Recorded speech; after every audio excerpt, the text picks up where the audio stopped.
A continuación, Al Pan Pan, las cosas como son.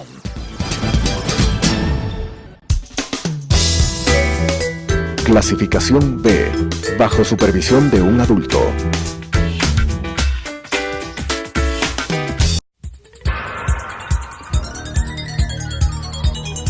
Las opiniones vertidas en este espacio por la producción y dirección del programa son de exclusiva responsabilidad de sus autores y de quienes intervienen en ellos.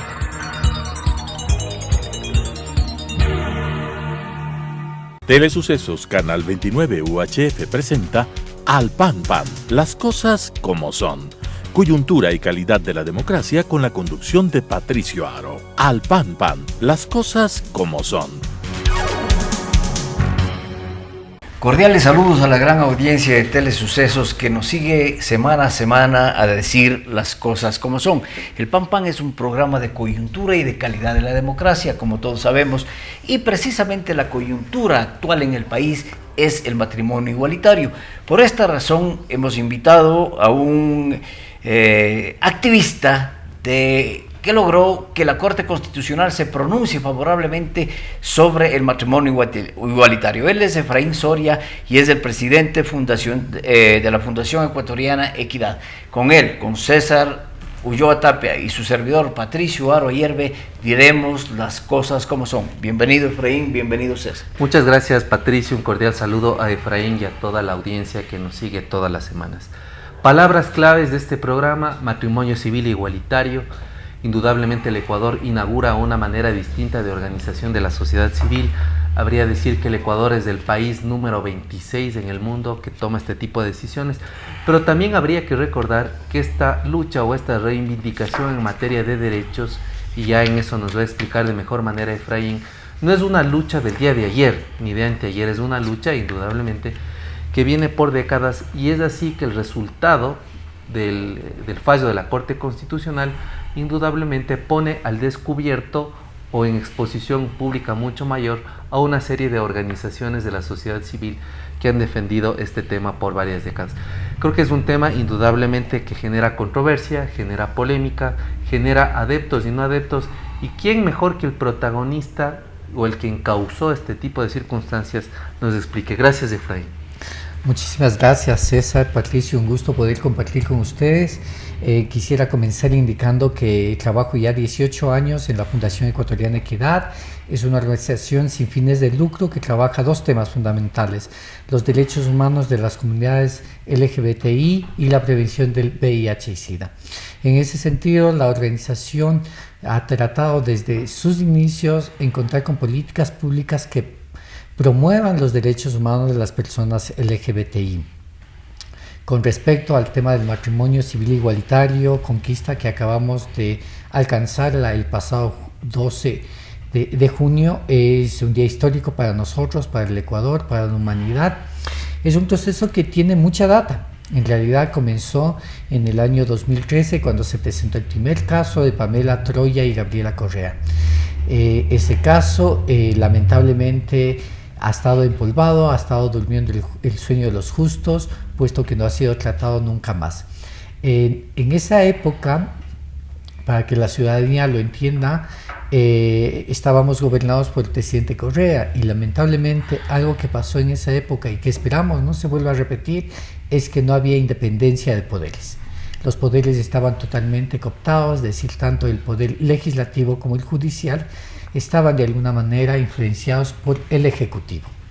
Lo que nosotros hicimos, en vista de que ese panorama no era saludable para trabajar el tema del matrimonio, fue dejarlo, no insistimos en esa situación. A partir del año 2018 retomamos el tema, puesto que habíamos cambiado ya de gobierno. Era un nuevo gobierno y percibía ya una cuestión de una independencia de los poderes.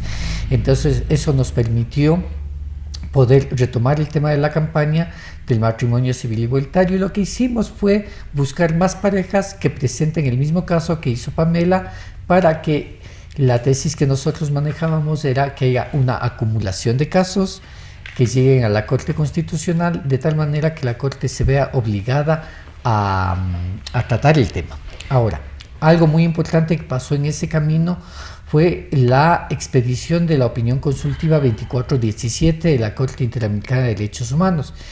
Esa opinión, que es una consulta que hace Costa Rica a la Corte Interamericana, los magistrados de la Corte Interamericana manifiestan e instan a los estados a crear los mecanismos necesarios para que las poblaciones sexogenéricas puedan acceder al tema del matrimonio. Entonces ahí, por ejemplo, la opinión manifiesta que los estados deben hacer todo lo posible, ya sea en materia judicial, legislativa o administrativa, de tal manera que se permite el tema del matrimonio. César nos decía que con el aparecimiento, la aprobación del matrimonio igualitario por parte de la Corte Constitucional, surgieron y aparecieron varias organizaciones que apoyaban a esta decisión, pero también surgieron varias organizaciones que se oponen y se oponen radicalmente con argumentos. Por lo tanto, es una polémica que se ha generado en el país. Hay grupos a favor, grupos en contra. La sociedad está dividida en el criterio de la aprobación o no del matrimonio igualitario. Hoy está aprobado por una decisión de la Corte Constitucional, por un voto. Fueron 5 los jueces que votaron en contra de los 4. Y aquí es importante destacar, César y Efraín, la actitud del presidente de la Corte Constitucional. El presidente de la Corte Constitucional fue el ponente, fue un radical o un opositor, su posición fue clara, pero sin embargo, después de la decisión, presenta una actitud de respeto a la decisión de la Corte Constitucional. Sin embargo, hay voces que ya se levantaron a decir que se está modificando la Constitución, y esa es la polémica. Bueno, yo creo que Patricio y Efraín, alrededor de la decisión de la Corte Constitucional, aun cuando su presidente Hernán Salgado, con el voto salvado, haya justificado las razones por lo cual él no daba como favorable, sin embargo, la discusión viene por temas de fondo, de forma y de procedimiento. Yo creo que hay unos temas de fondo que han sido, a mi modo de ver, bastante irrepudiables, injustificables, en el sentido que hay grupos extremistas en donde de alguna manera han traslucido a través de redes sociales y tratando de generar en la opinión pública una serie de manifestaciones homofóbicas, y creo que eso indudablemente hay que rechazarlo en una sociedad democrática. Y por otro lado, se han reinventado una serie de mitos en el sentido de que estos grupos que agreden permanentemente desde sus distintas modalidades de fobia han hablado que en el Ecuador se van a presentar matrimonios masivos de personas con preferencias y diversidades sexogenéricas distintas. Incluso se ha vuelto a debatir el tema de la homosexualidad como si fuese un tema de enfermedad. Incluso se está hablando, o se ha traído de nuevo al debate el papel que cumplen las clínicas que deshomosexualizan a las personas.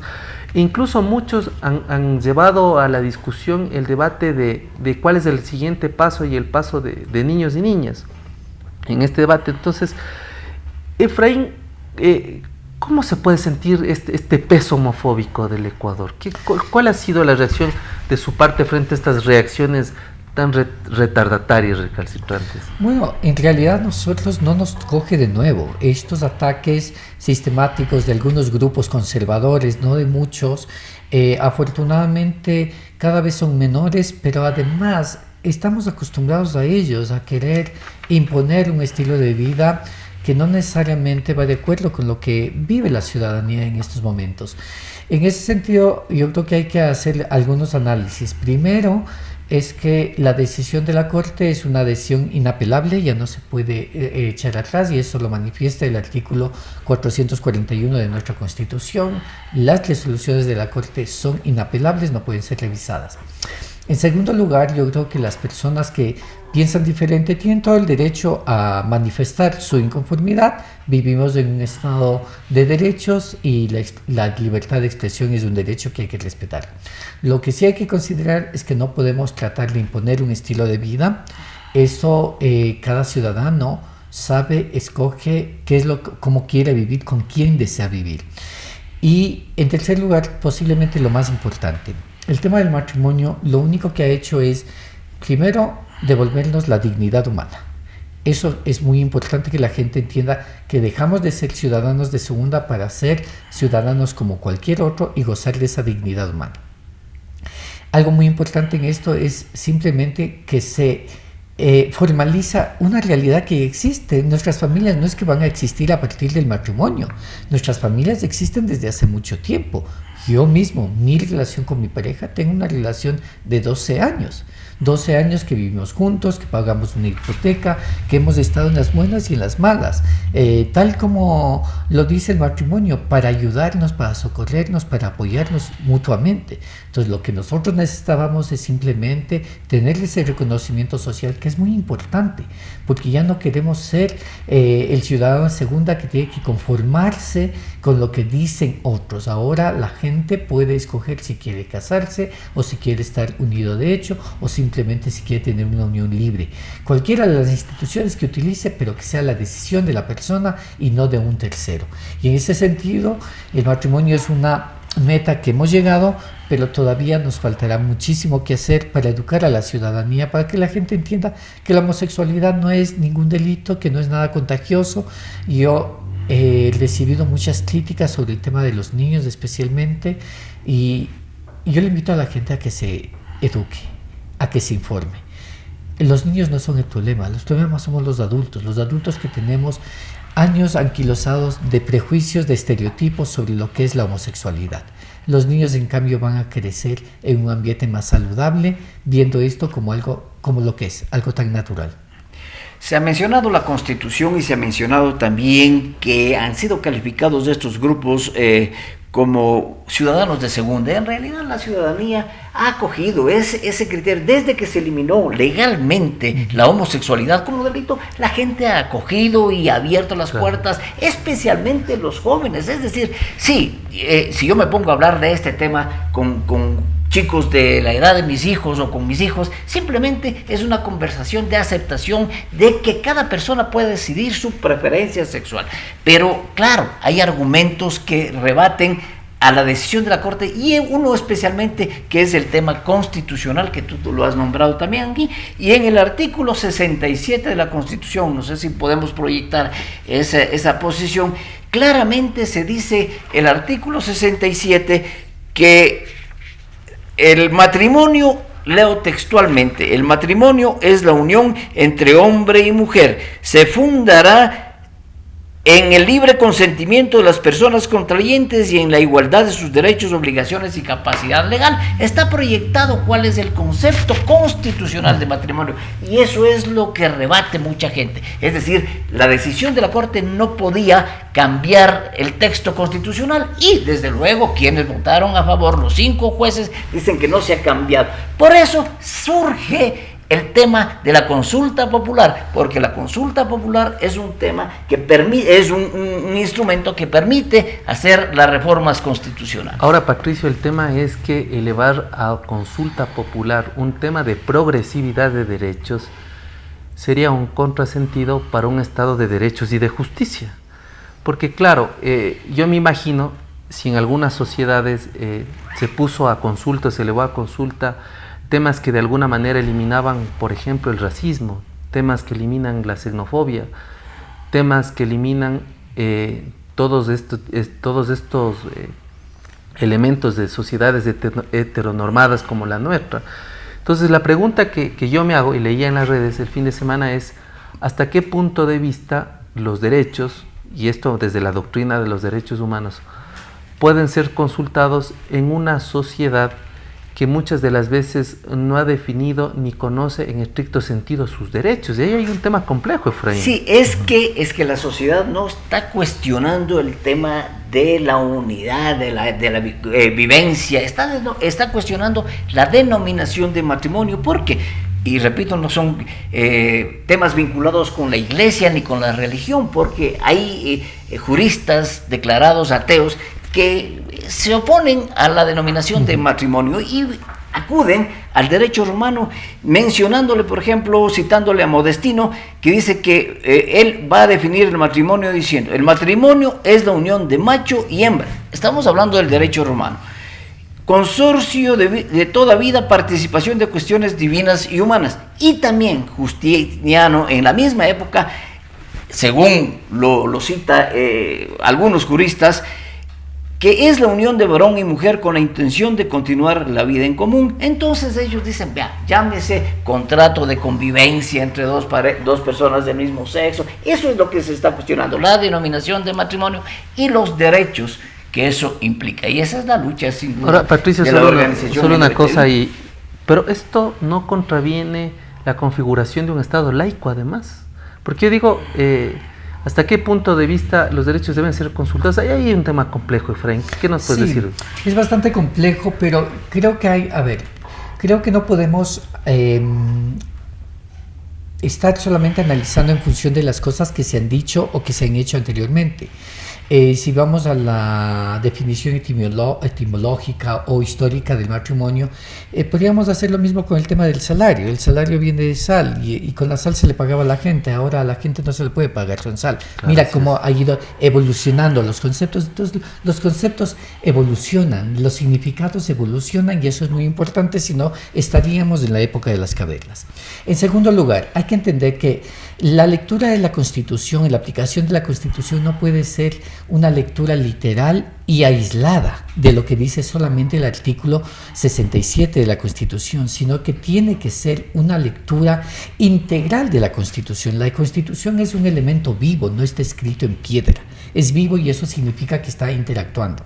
En segundo lugar, aquellos que leen literalmente la Constitución, les invito a leer el artículo 11, numeral 2, numeral 3.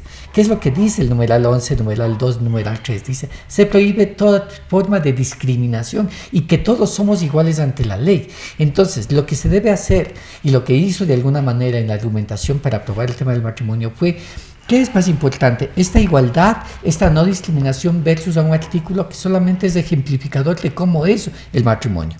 El ejemplo de un hombre y una mujer es un tipo de matrimonio.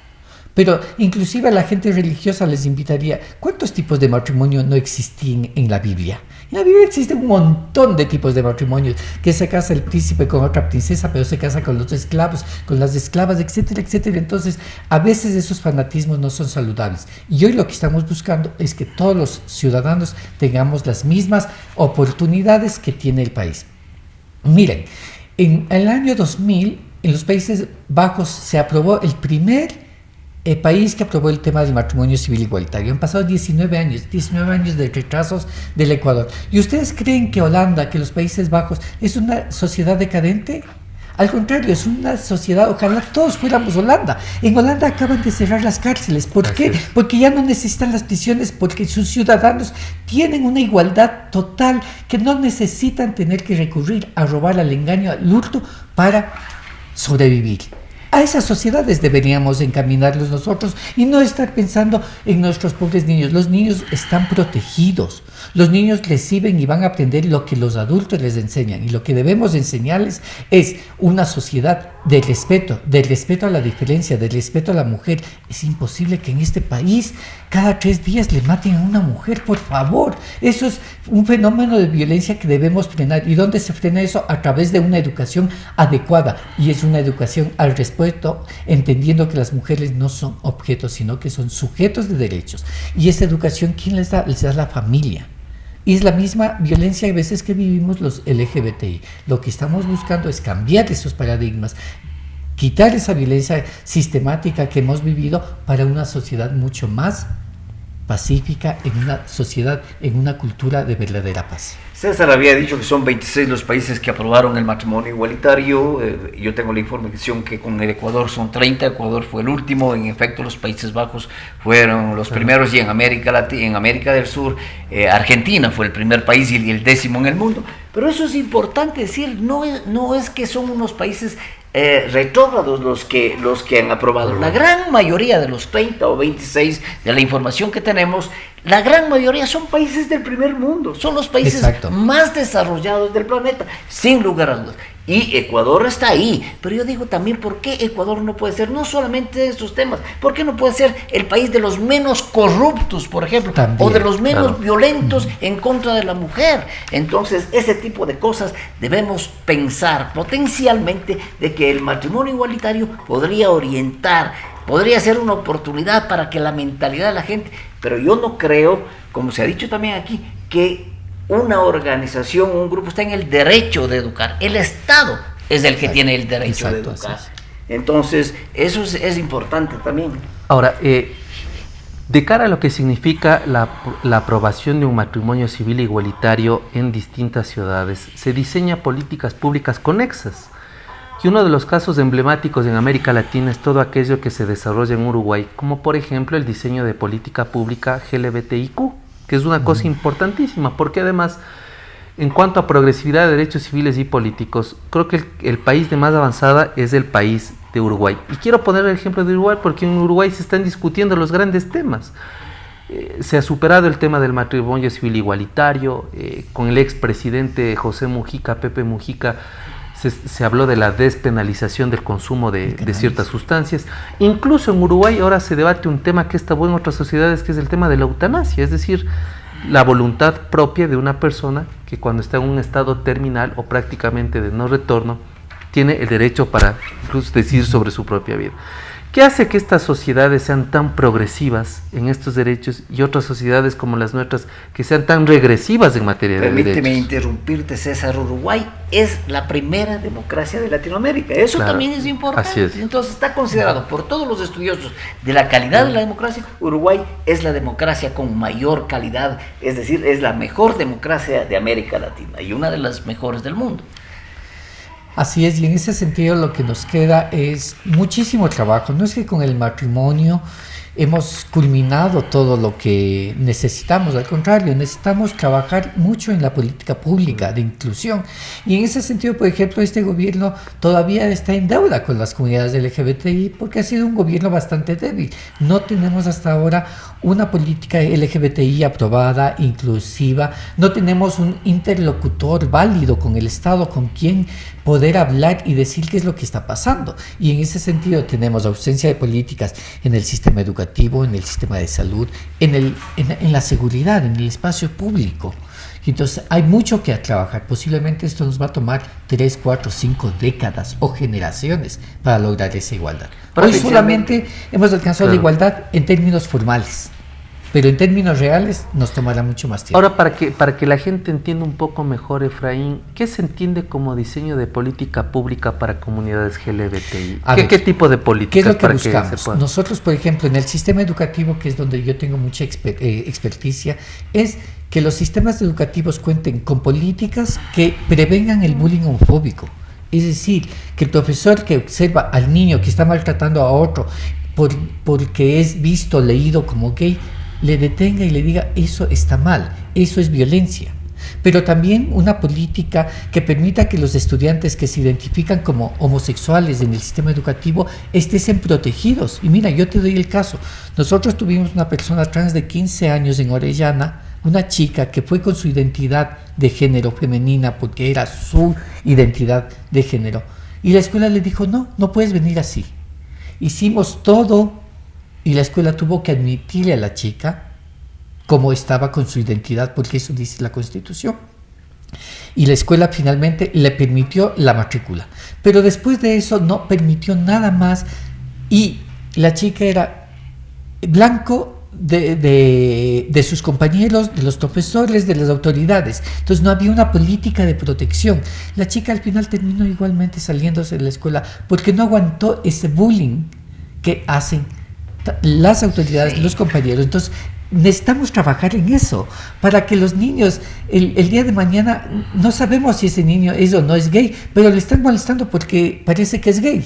Entonces, eso necesitamos porque en ese niño se marca una situación que va a hacer que su personalidad no sea una personalidad adecuada. Va a tener esa autoestima baja, y una autoestima baja significa un desarrollo poco productivo para el país. Entonces, hay tanto que hacer todavía. Esta violencia llamada bullying en las escuelas, especialmente, no solamente se da caso en niños que aparentemente tienen una debilidad o una posición frente a su propio género. En todo caso, la situación se va más allá, es decir, el bullying debe ser controlado por el Estado, incluyendo este tipo que acaba de decir. Todo tipo de bullying, de acoso. Efraín, sin embargo, se está vinculando la relación de esta violencia con grupos extremadamente católicos y religiosos, pero no solamente es así. Es más, las redes sociales que aguantan todo, en un momento determinado han dicho: ¿y cuándo van a organizar las marchas para los curas pederastas? ¿Cuántos casos de curas pederastas hay en el Ecuador? Hay 2 o 3 casos, pero aquí mismo nos decía Cristian Zurita que hay 6.500 casos de abuso sexual infantil en el Ecuador. Eso nos dijo el último programa. Y obviamente eso se dan en las escuelas, en la organización educativa, en ese tipo de instituciones sociales.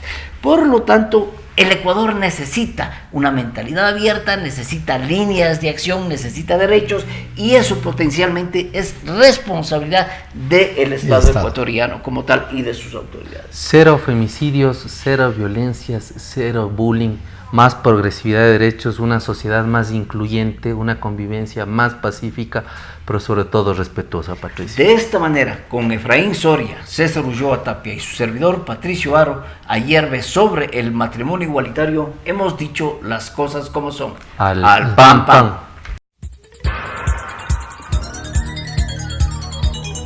Las opiniones vertidas en este espacio por la producción y dirección del programa son de exclusiva responsabilidad de sus autores y de quienes intervienen en ellos.